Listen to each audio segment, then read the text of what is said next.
Star హీరోలు రాజకీయాల్లోకి అడుగు పెట్టడం మన దేశంలో కొత్తేం కాదు. ఎన్టీఆర్, ఎంజీఆర్ లాంటి వాళ్ళైతే ఏకంగా ఫస్ట్ అటెంప్ట్ లోనే సీఎం కుర్చీని సంపాదించేసుకున్నారు.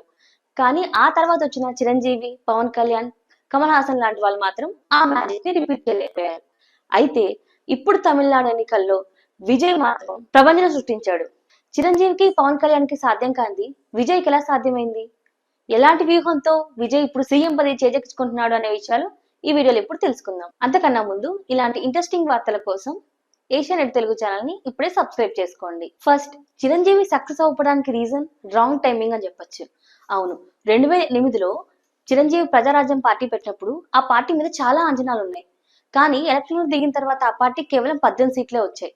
ఇలా జరగడానికి కారణం వాళ్ళు పార్టీ పెట్టిన కొద్ది నెలకే ఎలక్షన్స్ కి వెళ్ళిపోయారు. గ్రౌండ్ లెవెల్లో సరైన క్యాడర్ లేకపోవడం ఒకటైతే ఎక్కువ టైం కూడా తీసుకోలేదు.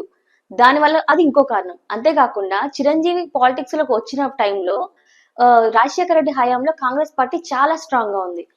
మరోవైపు చంద్రబాబు హయాంలో టీడీపీ కూడా మంచి ఫామ్ లోనే ఉంది. మరోవైపు తెలంగాణలో తెలంగాణ ఉద్యమం పీక్ స్టేజ్ లో ఉంది. ఇన్ని శక్తుల మధ్య చిరంజీవి పార్టీ నిలబడలేకపోయింది. అందుకే ఆ సమయంలో చిరంజీవి సక్సెస్ కాలేకపోయారు. ఇక పవన్ కళ్యాణ్ విషయానికి వస్తే ఆయన 2014లో జనసేన పార్టీ మొదలు పెట్టినప్పటికీ ఫస్ట్ టైం వచ్చిన ఎలక్షన్స్ కి ఆయన దూరంగా ఉన్నారు. కేవలం టీడీపీ, బీజేపీకి సపోర్ట్ చేస్తూ నిలబడ్డారు. ఆ తర్వాత వచ్చిన ఎలక్షన్స్ లో పోటీ చేసినప్పటికీ కేవలం ఒక్క స్థానంలోనే గెలిచారు. దానికి కారణం ఓవైపు సినిమాలు చేస్తూ ఇంకోవైపు రాజకీయాలు చేస్తూ ఆయన ఒక పార్ట్ టైం పొలిటీషియన్ అంటూ వైసీపీ వాళ్ళు వేసిన ముద్ర ఆయనకి ఎఫెక్ట్ పడింది. అంతేకాదు, చిరంజీవి పార్టీ పెట్టిన తర్వాత ఆయన 18 సీట్లు గెలిచినా ఆ తర్వాత కొద్ది కాలానికి కాంగ్రెస్ లో తన పార్టీని విలీనం చేశారు. పవన్ ని గెలిపించినా కూడా అలానే ఉంటుందేమో అన్న భయంతో చాలా మంది పవన్ ని ఆ టైంలో నమ్మలేకపోయారు. అందుకే ఆయన ఆ టైంలో ఒక్క సీట్ మాత్రమే గెలిచారు.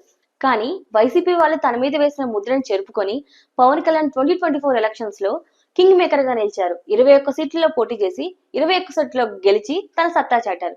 కానీ ఇప్పటి వరకైతే ఆయన సీఎం కాలేకపోయారు. మరి చిరంజీవికి, పవన్ కళ్యాణ్ కి సాధ్యం కానిది విజయ్కి ఎలా సాధ్యమైంది అంటే తమిళనాడులో ప్రజెంట్ ఉన్న రాజకీయ లోటు.